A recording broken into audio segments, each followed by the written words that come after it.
Chapter का नाम है न्यूरल कंट्रोल एंड कोऑर्डिनेशन। इसमें क्या होता है, हम क्या क्या चीज़ें पढ़ेंगे। हम जैसे में पढ़ेंगे न्यूरल सिस्टम, इसमें पढ़ेंगे कि किस चीज़ से बना होता है ह्यूमन न्यूरल सिस्टम। फर्स्ट इसमें हम पढ़ेंगे हर किसी का कैसे बना होता है और ह्यूमन का कैसे बना होता है। Neuron is the structural function unit of the spinal system of the neural system. Neuron structure function unit, ये भी खुद ही में एक क्वेश्चन है, ये खुद ही में एक क्वेश्चन है। सेंट्रल नर्वस सिस्टम के बारे में, किसके कितने पार्ट्स होते हैं। रिफ्लेक्स एक्शन के बारे में कि हम जो जैसे हाथ कुछ चुराते हैं कैसे रिफ्लेक्स करते हैं, हटाते हैं, तो रिफ्लेक्स एक्शन के बारे में। और सेंसरी रिसेप्टर एंड प्रोसेसिंग, इसमें हम सेंसरी रिसेप्टर्स में पढ़ेंगे हम क्या क्या चीज़ें होती हैं जो हमारे सेंस ऑर्गन्स में होते हैं, जैसे ईयर, आइज़, हम सब चीज़ों के बारे में पढ़ेंगे। उनका कैसे प्रोसेसिंग होता है, जिस तरीके से न्यूरल कंट्रोल वर्क करता है, न्यूरल सिस्टम वर्क करता है।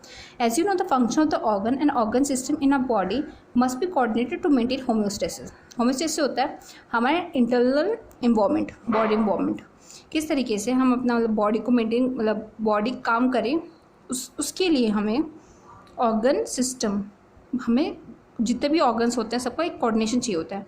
लाइक हमें कोई पेन से पेन चुभ गई, हमें हाथ हटाना है, तो उसके लिए हमारा ब्रेन भी वर्क कर रहा है, स्पाइनल कॉर्ड वर्क कर रही है, स्पाइनल कॉर्ड के लेवल पे है, और हमारा हाथ भी वर्क कर रहा है। तो ये पूरा कोऑर्डिनेट मैनर में है कि हम मतलब पिन चुभ रही है, हम हाथ वहीं रखा भूल गए, ऐसा तो नहीं होता, साथ ही साथ हट जाता है, मैं तो सोचते भी नहीं है।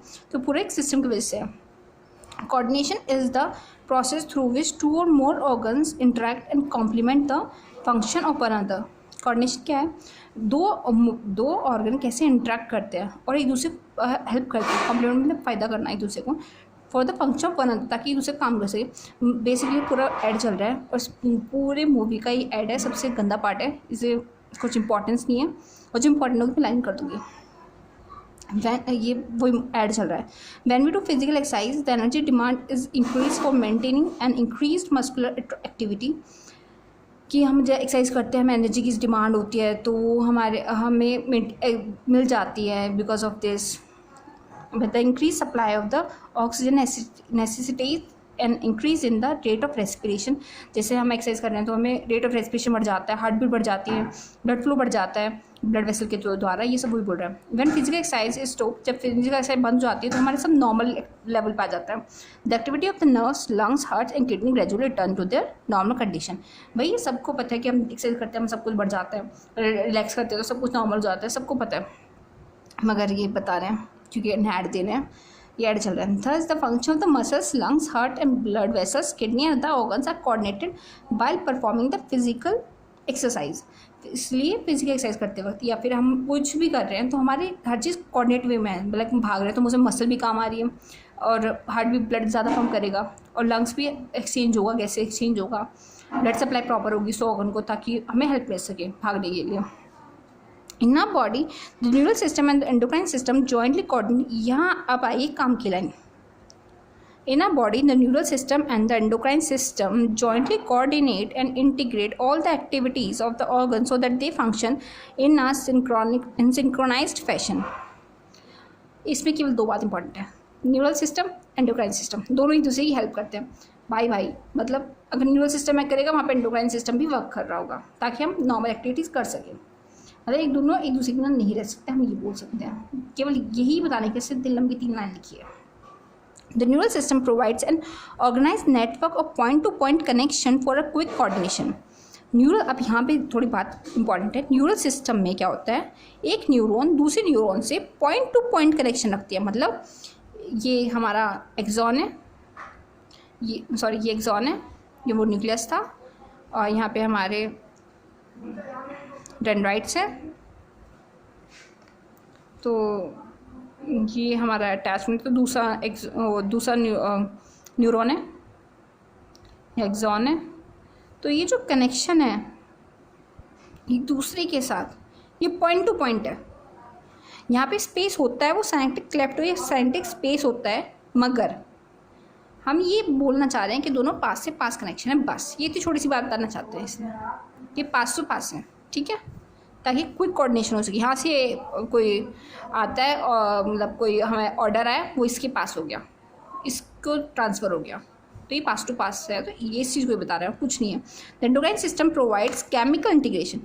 इसमें जो था वो न्यूरल था, न्यूरॉन्स आर इन्वॉल्व। इसमें क्या होता है, इसमें केमिकल इंटीग्रेशन होता है किसके द्वारा, हार्मोन्स का। सीधी सी बात है, एंडोक्राइन सिस्टम है तो एंडो हार्मोन्स का होना है, और न्यूरल सिस्टम है तो न्यूरॉन्स का होना है। In this chapter, you will learn about the neural system of humans, mechanism of neural coordination, like transmission of the neural impulse conduction across a synapse, and the physiology of the reflex action. भाई इसने दोबारा बात repeat कर दी, क्या क्या चीज़ है। हम इसमें क्या पढ़ेंगे, न्यूरल सिस्टम पढ़ेंगे, ह्यूमन का किससे बना होता है, कैसे एक्शन करता है, मैकेनिज्म पढ़ेंगे, वो कैसे कोऑर्डिनेट होता है। कोऑर्डिनेट मतलब एक दूसरे की कैसे हेल्प करके कैसे वो ट्रांसफ़र होता है इम्पल्स को। देखो कोई ऑर्डर आया, वो कैसे चलेगा, कैसे ट्रांसफ़र होगा, और उसका इम्पल्स कंडक्शन कैसे होगा अक्रॉस अ साइनेप्स, मतलब एक न्यूरॉन से दूसरे न्यूरॉन में कैसे जाएगा, ये हम सब पढ़ेंगे। मतलब टोटल वे में ये क्या बोल रहा है, इसलिए पैराग्राफ, ये पेज केवल इसलिए ये चीज़ बताता है कि भाई न्यूरॉन जो न्यूरल सिस्टम है पॉइंट टू पॉइंट अटैच होता है, पास अटैच होता है, और जो एंडोक्राइन सिस्टम है हार्मोन के द्वारा वर्क करता है, और दोनों एक दूसरे की मदद करेंगे, मतलब एक अगर जहाँ न्यूरल सिस्टम इन्वॉल्व है वहाँ एंडोक्राइन सिस्टम भी इन्वॉल्व होगा। इतनी छोटी सी बात है, और ये क्वेश्चन आया हुआ है, ठीक है, वर्क इन सिंक्रोनाइज्ड फैशन, ये क्वेश्चन आया हुआ है। तो न्यूरल सिस्टम एंडोक्राइन सिस्टम दोनों कोऑर्डिनेट करते हैं, एक दूसरे की मदद करते हैं, किस लिए, ऑर्गन की, ताकि हमारे बॉडी पार्ट्स फंक्शन कर सकें इन अ सिंक्रोनाइज्ड फैशन, मतलब एक दूसरे के बाद एक मदद करेंगे। इसमें केवल ये लाइन इंपॉर्टेंट है, केवल ये लाइन, और ये पॉइंट टू पॉइंट कनेक्शन होता है बस। बाकी इसमें ना एड्स पर है एक मूवी की तरह, ठीक है। अब आता है न्यूरल सिस्टम। जैसे मैं बोलता हम न्यूरल सिस्टम के बारे पढ़ेंगे, तो इसके बाद हम ह्यूमन न्यूरल सिस्टम पढ़ेंगे। न्यूरल सिस्टम में है कि बाकी ऑर्गन्स, बाकी एनिमल्स का, लो एनिमल्स हैं, उनका कैसे फंक्शन करता है, क्या क्या होता है उनके ब्रेन में। Neural system of an animal is compose of highly specialise cells called neurons. जो न्यूरल सिस्टम होता है वो न्यूरॉन से बना होता है, न्यूरॉन्स, जिनका काम क्या होता है, डिटेक्ट करना कि हाँ कुछ आया है, हमारे पास कुछ ऑर्डर आया है, रिसीव करना, उसे लेना, उसे ट्रांसफ़र करना, ट्रांसमिट डिफरेंट काइंड्स ऑफ, जितने भी स्टिमुलाई आ रहे हैं, स्टिमुलाई मतलब क्या है, ऑर्डर मान लो या फिर कोई भी बाहर से आ रहा है, तो उसे चीज़ को फर्स्ट डिटेक्ट करना, उसे लेना, फिर उसे ट्रांसमिट करना दूसरे न्यूरॉन को। इससे न्यूरल सिस्टम का ये इस तरह से फंक्शन करता है, डिटेक्ट, रिसीव, ट्रांसमिट, ठीक है। The neural organisation is very simple in lower invertebrates. देखो ह्यूमंस में तो बहुत सारे होते हैं न्यूरॉन्स, ये कई मिलियंस में होते हैं, पर जो हमारे लोअर एनिमल्स होते हैं, इनवर्टिब्रेट्स होते हैं, उनमें बहुत सिंपल होता है, बहुत वेरी सिंपल होता है। The example in hydra, it is compose of network of neurons. क्या होता है इसमें कई सारे नेटवर्क ऑफ मतलब सॉरी इसमें कहा था हाइड्रा का जो होता है इसमें कम होते हैं नेटवर्क ऑफ न्यूरॉन्स, मतलब कम होते हैं, मतलब न्यूरॉन्स के ही बने होते हैं, पर ह्यूमन की कंपेरिजन में कम होते हैं। The neural system is better organised in insect. अगर हम हाइड्रा से ऊपर आए, अगर हम क्लासिफिकेशन में ऊपर आए तो इंसेक्ट में बेटर होता है। The neural system is better organised in insects where a brain is present along with a number of ganglia and neural tissue. Insects में एक ब्रेन आ जाता है जो कि गैंग्लिया का बना होता है, ठीक है, मतलब गैंग्लिया भी, brain is present along with number of ganglia and neural tissue. मतलब हाइड्रा में केवल क्या है, न्यूरॉन्स है, केवल न्यूरॉन्स, कोई ब्रेन नहीं होता, क्योंकि वो लोअर इन्वर्टिब्रेट, उनमें इतना ब्रेन नहीं आता या डेवलप नहीं होता, केवल न्यूरॉन्स होते हैं। उसके बाद आता है हमारा ब्रेन आ गया, गैंग्लिया आ गया, न्यूरल टिश्यू आ गया, किसमें, इंसेक्ट्स में आ गया। और जो वर्टिब्रेट्स हैं भाई वो सबसे डेवलपमेंट, सबसे ज़्यादा डेवलप न्यूरल सिस्टम होता है वर्टिब्रेट्स में। तो इस पैराग्राफ मतलब क्या बताना है, ये बताना चाह रहे हैं, केवल एड्स भर रहे हैं, जैसे कि मूवी में ऐड होते हैं, ऐड है केवल दो बात समझाने के लिए कि जैसे हम इन्वॉल्व होते हैं, मतलब इवॉल्व होते हैं, जैसे ह्यूमन बन गए हम, तो हमारे में ब्रेन जो नर्वस सिस्टम है, न्यूरल सिस्टम है, वो बहुत ज़्यादा डेवलप हो चुका है, हमारे ब्रेन आ चुका है। पहले ब्रेन था, हाइड्रा में नहीं था। तो क्वेश्चन आ सकता है हाइड्रा में क्या है, नेटवर्क ऑफ न्यूरॉन है, ये क्वेश्चन आया हुआ है, ठीक है, नेटवर्क ऑफ न्यूरॉन। और इंसेक्ट में क्या है, brain is present along with number of ganglia, इससे डेवलप, ब्रेन भी प्रेजेंट है, गैंग्लिया कुछ प्रेजेंट है, न्यूरल टिश्यू प्रेजेंट है, इसमें कोई क्वेश्चन नहीं है। और वर्टिब्रेट्स में तो भाई डेवलप्ड है, वो इसलिए पूरा चैप्टर वर्टिब्रेट्स पे बनाना है। ह्यूमन न्यूरल सिस्टम भाई अब स्टार्ट हो जाए तो इस बात को ना थोड़ा ध्यान से सुनना, क्योंकि वाकई में बहुत इंपॉर्टेंट है, इसकी एक भी चीज़ मिस मत करना, ठीक है। अब ह्यूमन नर्वस सिस्टम, जो ह्यूमन नर्वस सिस्टम है, यहाँ से कहानी स्टार्ट होती है। ह्यूमन नर्वस सिस्टम ठीक है, दो तरीके से होता है, एक central nervous system and peripheral nervous system, CNS PNS। ठीक है, इन्हें बोला CNS में क्या आता है, brain and spinal cord, brain and spinal cord. ठीक है, इज अ साइट ऑफ अभी बोला is a site of information processing and control. ये जितनी भी कोई इंफॉर्मेशन आती है उसे प्रोसेस करता है, उसे कंट्रोल करता है। The peripheral nervous system comprise of all the nerves of the body along with the central nervous system, brain and spinal cord.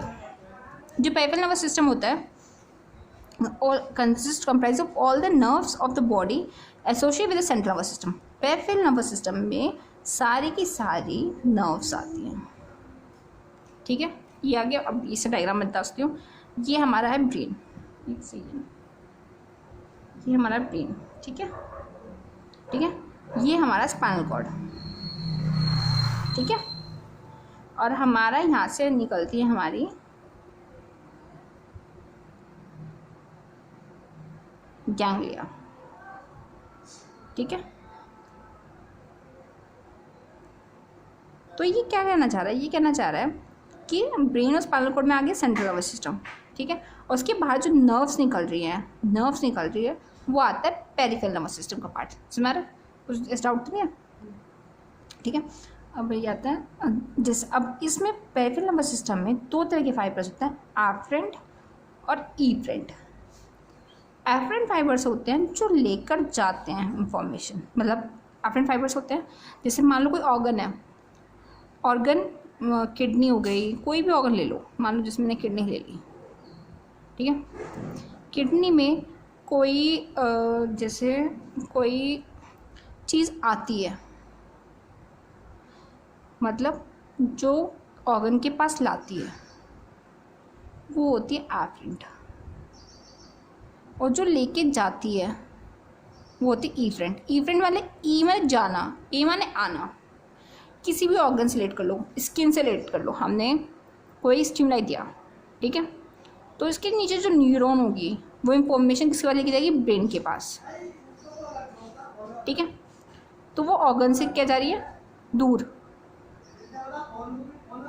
ठीक है, तो वो इफरेंट हो गई। और एफरेंट क्या होगा, जो उस ऑर्गन के पास लेके जाएगा वो एफरेंट है। ये थोड़ा कॉन्सेप्ट में ये ना जैसे किडनी चैप्टर है इसी में है, एक्सक्रीटरी सिस्टम में, उसमें तुम्हें समझ में आ जाएगा। एफरेंट जब हम बोलेंगे एफरेंट ब्लड वेसल्स, तो जो लेके आ रही है, इफरेंट जो वापस जा रही है। इस चीज़ को समझना, ये थोड़ा इंपॉर्टेंट है। इस पर क्वेश्चन भी आया हुआ है कि एफरेंट कौन सा होता है, इफरेंट में कौन सा होता है, ये इंपॉर्टेंट है। तो एफरेंट होता है जो लेके जा रहा होता है ऑर्गन, इफरेंट होता है जो मतलब ऑर्गन की तरफ जा रहा है, इफरेंट जो ऑर्गन से दूर जा रहा है, इस हिसाब से होता है। The efferent nerve fibers transmit impulses from tissue organs to the central nervous system। अगर हमारा ब्रेन है, पेरिफेरल नर्वस सिस्टम की बात करें, जो ब्रेन की तरफ आ रहा है वो गया एफरेंट। ठीक है, और जो ब्रेन से दूर जा रहा है वो क्या हो गया, इफरेंट। ये मैंने एक्सक्रीटरी सिस्टम के हिसाब से बताया था, एक्सक्रीटरी सिस्टम के हिसाब से, ताकि वहाँ कन्फ्यूजन ना हो। और इसके अलावा कहीं ऐसे एफरेंट इफरेंट का वर्ड यूज़ नहीं हुआ। जो ऑर्गन की तरफ आ रहा है वो एफरेंट, जो ऑर्गन से दूर जा रहा है वो efferent. The efferent fibres transmit regulatory impulses from the central nervous system to the concern peripheral tissue and the organ. जो इंफॉर्मेशन लेके जा रहा है वो इफरेंट, हम ही जाता हैं, जो दूर जा रहा है जिस ऑर्गन से वो इफरेंट है। ठीक है, अब बताइए the peripheral nervous system is divided into two divisions which is called somatic neural system and the autonomic nervous system. अब पेरिफेरल नर्वस सिस्टम के दो डिवीजन किए उन्होंने, एक तो हमारा सोमैटिक न्यूरल सिस्टम, सोमैटिक, और दूसरा होता है ऑटोनॉमिक। ये चीज़ ना कॉन्सेप्ट के लिए है, एफरेंट इफरेंट कॉन्सेप्ट के लिए, कि तुम्हारे आगे भी काम आएगा। ये केवल कॉन्सेप्ट, इससे कोई डायरेक्ट मतलब क्वेश्चन पूछ भी सकते हैं कि लाइक ब्लैंक छोड़ देंगे, बता देंगे इसमें क्या चीज़ है, मगर ये कॉन्सेप्ट के लिए, ये चीज़ कॉन्सेप्ट के लिए। और ये भी सुनना, सोमैटिक और ऑटोनॉमिक है। The somatic nervous system release impulses from the central nervous system to the skeletal muscle। अब ये थोड़ा इंपॉर्टेंट ना, जो सेंट्रल नर्वस सिस्टम से अगर स्केलेटल मसल की जा रही है, ठीक है, तो हो गया सोमैटिक। ऑटोनॉमिक नर्वस सिस्टम में क्या होता है, ये transfer the impulse from central nervous system to the involuntary organ and smooth muscles of the body. अगर सेंट्रल नर्वस सिस्टम से या तो स्मूथ मसल या फिर इनवॉलंटरी मसल, इनवॉलंटरी ऑर्गन्स को जा रही है, इनवॉलंटरी ऑर्गन्स जो हम खुद कंट्रोल नहीं कर सकते, जैसे हमारे स्टमक है हम खुद कंट्रोल नहीं कर सकते, हमारे अंदर किडनी हो गई हम कंट्रोल नहीं कर सकते कि हमें यूरिनेशन कब आना चाहिए, हम डिसाइड नहीं कर सकते कि जल्दी छान मुझे भी जाना है, फिर मुझे कॉलेज जाना है, कुछ ऐसा हम ऐसे कंट्रोल तो नहीं कर सकते। तो इनवॉलंटरी ऑर्गन्स हो गए, ठीक है। ये सब कौन था? ऑटोनॉमिक। ऑटोनॉमिक खुद से। सोमैटिक मतलब हाँ हम कंट्रोल कर सकते हैं। एस्पोसोमैटिक, एस्पोस्केलेटन हम कंट्रोल कर सकते हैं सोमैटिक, ठीक है। ऑटोनॉमिक को हम कंट्रोल नहीं कर सकते। ये पता होना चाहिए, ये ना याद होना चाहिए कि सेंट्रल मसल से स्केलेटल मसल कौन सी फाइबर? सोमैटिक। मैं सुनूंगी लास्ट में, ठीक है। अब the autonomic neural system is further classified into sympathetic nervous system and parasympathetic nervous system. Autonomic nervous system को फर्दर इन्होंने क्लासीफाई कर दिया, ये किस में? ऑटोनॉमिक नर्वस सिस्टम को into sympathetic nervous system and parasympathetic nervous system, PNS, SNS. Visceral nervous system is the part of the peripheral nervous system that comprises the whole complex of the nerves, fibers, ganglia and the plexus, by which the impulse travels from the central nervous system to the viscera and from the viscera to the central nervous system. इसलिए बोला जो visceral nervous system है इसमें क्या होता है? ये इसका पैरासिम्पैथिक नर्वस सिस्टम का पार्ट है that comprises the whole complex of the nerves, fibers, ganglia, plexus. मतलब इसमें क्या होता है? गैंग्लिया होती है ये, जिसमें गैंग्लिया, प्लेक्सस और नर्व फाइबर्स आते हैं। ट्रांसमिट द क्या होता है? Plexus by which the impulse travel from the central nervous system to the विस्ट्राम। मतलब इसमें क्या होता है कि विसरल नर्वस सिस्टम, ये क्या बोलना चाह रहे हैं? देखो जो ये बोले विसरल नर्वस सिस्टम और विस्ट्रास होते हैं जो हम कंट्रोल नहीं कर सकते, लाइक ऑर्गन्स होते हैं, जैसे लाइक स्टमक हो गया, एक विस्ट्रा है जो हमारे बॉडी के डीप स्ट्रक्चर में प्रेजेंट होता है, उसका विस्ट्रा है डीप में अंदर को, जो हाथ विस्ट्रा नहीं है, जो अंदर प्रेजेंट है बॉडी के, लाइक स्टमक के अंदर है, पेट मतलब अब्डोमेन के अंदर, अब्डोमेन पेट के अंदर बोल सकते हैं। लाइक हमारी किडनी हो गई वो विस्ट्रा है, हमारे लीवर हो गया अंदर है, जो अंदर है वो सब विस्ट्रा में आते हैं। तो जो भी विस्ट्रा जो भी मतलब हमारे विस्ट्रा से ब्रेन को जा रहे हैं, ब्रेन से विस्ट्रा को जा रहे हैं, तो विस्ट्रा बस इसने खामखा दिया है, ये इसकी इंपॉर्टेंस नहीं है। बस हमें इसमें क्या है कि पता होना चाहिए, ये चीज़ पता होनी चाहिए क्या चीज़ है, कि नर्वस सिस्टम कितने पार्ट्स होते हैं, सेंट्रल नर्वस सिस्टम में कितने होते हैं, ब्रेन एंड स्पाइनल कोड होता है, और पेरिफेरल नर्वस सिस्टम के 2 पार्ट होते हैं, एक तो सोमैटिक होता है, एक ऑटोनॉमिक नर्वस सिस्टम होता है, और ऑटोनॉमिक नर्वस सिस्टम के 2 होते हैं, peripheral nervous system, somatic nervous system. अब ये peripheral nervous system, somatic nervous system, इनकी कहानी इन्होंने यहीं तक बताई है, इनके लिए चैप्टर यहीं पे ख़त्म है। बस इन्होंने बता दिया, ये चैप्टर इनका ख़त्म हो गया, बस इसका इन्होंने पूरा सिस्टम बता दिया कैसे कनेक्टेड है, जैसे पूरा मतलब इनकी वजह से, इनके हिसाब से चैप्टर खत्म हो चुका है, मतलब ये नर्वस न्यूरल सिस्टम खत्म हो चुका है। इनके हिसाब से तुम्हें क्या पता है? इसके हिसाब से तुम्हें पता है कि ह्यूमन नर्वस सिस्टम के 2 पार्ट हो गए, central nervous system, peripheral nervous system. Central के 2 गए, brain, spinal cord. Peripheral nervous system के 2 गए, कौन से? सोमैटिक एंड ऑटोनॉमिक, मतलब ये नर्वस सिस्टम ही है, ठीक है। और सोमैटिक के वाले के ऑटोनॉमिक के 2 गए, पेरिफेरल और सेंट्रल सिंपैथेटिक नर्वस सिस्टम। अब देखो जो है ना ऑटोनॉमिक मतलब हम कंट्रोल नहीं कर सकते, तो जैसे sympathetic nervous system, sympathetic nervous system, ये जो सिस्टम है उन ऑर्गन्स पर करेगी जिसे हम कंट्रोल नहीं कर सकते, और जो सोमैटिक वो करेगा उन सिस्टम पे जिन्हें हम कंट्रोल कर सकते हैं, ठीक है। हाथों में कंट्रोल कर सकते हैं, सोमैटिक नर्वस सिस्टम का इन्वॉल्वमेंट है। अब अंदर विस्ट्रास हो गए, अंदर बॉडी के स्ट्रक्चर्स जैसे स्टमक वगैरह, तो उसमें कौन सा चल रहा है? ऑटोनॉमिक नर्वस सिस्टम, ठीक है। तो बस मैं